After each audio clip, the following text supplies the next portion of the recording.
Hi friends, எல்லோரும் எப்படி இருக்கீங்க? நல்லா இருக்கீங்களா? இன்றைக்கி நம்ம ஈஸியானதாக சேமியா உப்புமா செய்ய போகிறோம். சேமியா உப்புமா எல்லோரும் வீட்டில் செய்கிறது தான். இருந்தாலும் நான் இந்த முறையில் பண்ணுவேன்.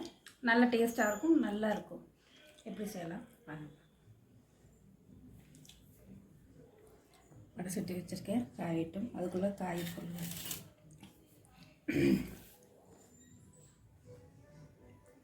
வெங்காயம் சேர்த்திருக்கேன், பச்சை பட்டாணி, நல்லா க்ரீன் பீஸ் நம்ம பச்சையாகவே வாங்கினது. காஞ்சது வாங்கி நம்ம தண்ணியில் விட்டு ஊற போட்டு செஞ்சோன்னா அது நல்லா இருக்காது. அது பதிலாக நம்ம பச்சையாக க்ரீன் பீஸ் வாங்கியிருக்கேன். கேரட்டு, ஒரு கேரட் எடுத்துருக்கேன். பச்சை மிளகா 3 காரம், பீன்ஸு, ஒரு பழ தக்காளி, கறிவேப்பிலை, சேமியா, அணில் சேமியா. இது நம்ம இது எண்ணெய் வச்சுருக்கேன்.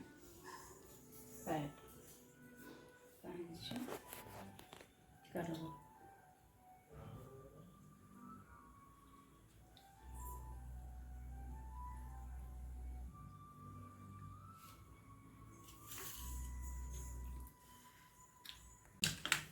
கடுகு போடலாம்.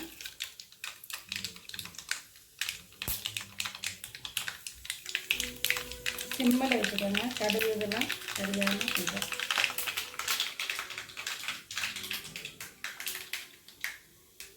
கடலைப்பருப்பு, உடச்ச உளுத்தம்பருப்பு. கடலைப்பருப்பு கொஞ்சம் நிறைய போட்டோம், அது நல்லாயிருக்கும். இதில் கரண்டி வச்சு அரைச்சி விட்டுருவோம். வெங்காயம் போட்டுடலாம். வெங்காயம், இஞ்சி ஒரு துண்டு, பச்சை மிளகா வெங்காயத்தோட போட்டுக்கோங்க. அப்போ தான் காரம் இறங்கும்.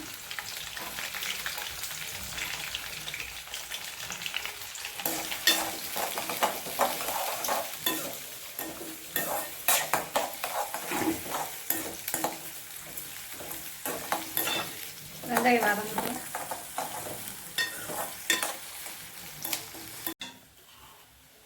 இல்லை நம்ம கருவேப்பிலை போட்டுக்கலாம். கருவேப்பிலை முதலே போட்டோன்னா நல்லா இதாகிடும். அதனால் லைட்டாக போட்டுக்கலாம். வெங்காயம் நல்லா வதங்கிடுச்சு. இதில் நம்ம காய் கொஞ்சமாக பீன்ஸு, ஒரு கேரட்டு, அது வந்து நிறையவே போட்டுக்கலாம். க்ரீன் பீஸ் கொஞ்சம், தக்காளி சும்மா 1-2 தக்காளி வதக்கினா போதும். இதெல்லாம் நல்லா எண்ணெயிலே வதக்கணும். காய் அதிலே வெந்துடும்.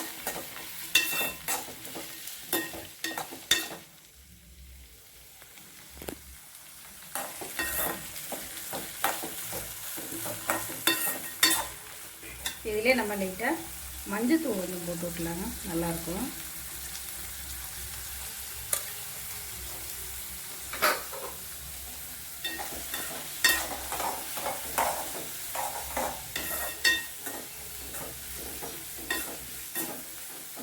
உப்பு, பீன்ஸுக்கும் கேரட்டுக்கும் உப்பு பிடிக்க.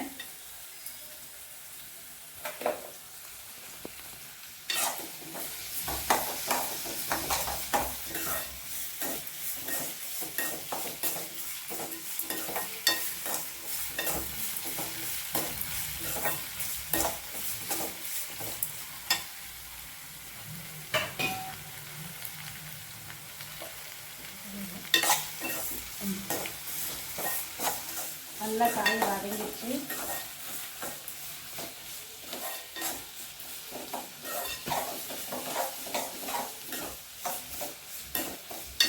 எண்ணெயிலே காயில் வதங்கிடுங்க. இதை நம்ம தண்ணி ஊற்றி விட்டுறலாம்.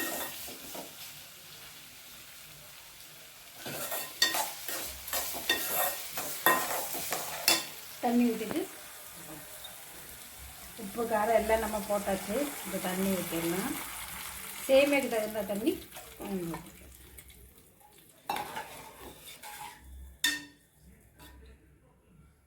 நம்ம உப்பு போட்டிருக்கோம் இல்லையா, காயில் கரெக்டாக இருக்கான்னு பார்த்துட்டு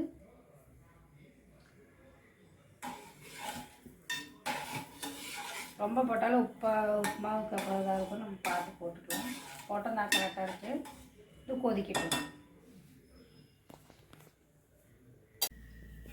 நல்லா கொதி வந்துட்டு இந்த சேமியாவை நம்ம நல்ல ஒரு அமுக்கு அமுக்கிட்டு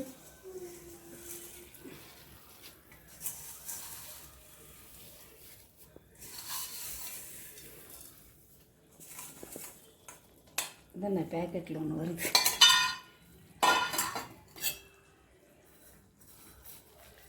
தண்ணி இதுக்கு மீத வேண்டாம், இது கரெக்டாக இருக்கும். இந்த அப்படியே ஒரு கொதியில் அப்படியே கலரி விட்டுட்டு, ஏன்னா ரொம்ப தண்ணி ஊற்றி வேக வச்சிட்டோன்னா நம்ம அது தண்ணி நிற்கும். அதனால் இது இப்படியே வேகிறதுக்கும் பொறுன்னு இருக்கும்.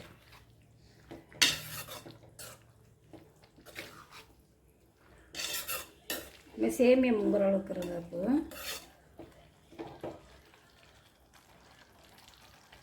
அப்படியே இதோட முடி வச்சிடலாம்.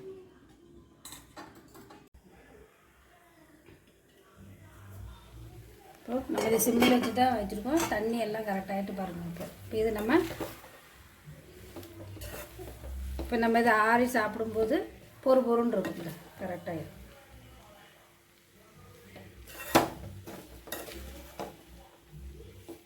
அப்படியே கொஞ்சம் நம்ம அப்படியே இப்படி அமுக்கி விட்டு எடுக்கும்போது நல்லா நீட்டாக இருக்கும். இதை அப்படியே அமுக்கி விட்டு ஒரு 2 நிமிஷம் வச்சுருவோம். அவ்வளோதான், முடிஞ்சிச்சு. இப்போ இது வடை சட்டியில் வச்சு வீட்டில் பொறுன்னு ஆயிரும். நம்ம அப்படி சுவையான டேஸ்டான உப்புமா ரெடி ஆகிட்டு, சேமியா உப்புமா. இங்கே பாருங்க, இந்த உப்புமா நான் கையில் எடுத்துக்கிட்டேன். எப்படி பொறுன்னு இருக்கணும். அதுமாதிரி நம்ம கரெக்டாக பாகமாக தண்ணி ஊற்றிட்டோன்னா அந்த மாதிரி பொறுன்னு குழன்னு இல்லாமல் நல்லா டேஸ்ட்டாக இருக்கும். இப்போ இது நம்ம இது அப்படியே டேஸ்ட் பண்ணுறோம். இந்த காய் எல்லாம் நல்லா இதாக வந்துடுச்சு, சூப்பராக இருக்குங்க. இந்த காயெல்லாம் க்ரீன் பீஸ் போட்டனால, நம்ம பச்சையை போட்டனால நல்லா வேகிறதுக்கு நல்லா இருக்குது. உப்புமா நல்லா டேஸ்ட்டாக இருக்குது. கண்டிப்பாக இதேமாதிரி நீங்கள் செஞ்சு பாருங்கள். செஞ்சு பார்த்ததுன்னா உங்களுக்கு பிடிச்சதுன்னா எங்களுக்கு லைக் பண்ணுங்கள், ஷேர் பண்ணுங்கள், சப்ஸ்கிரைப் பண்ணுங்கள், பெல் பட்டனை கிளிக் பண்ணுங்கள். Tata bye bye. அடுத்த வீடியோவை சந்திக்கலாம். கண்டிப்பாக சப்ஸ்கிரைப் பண்ணுங்கள், எங்களுக்கு ஆதரவு கொடுங்க. ரொம்ப நன்றி.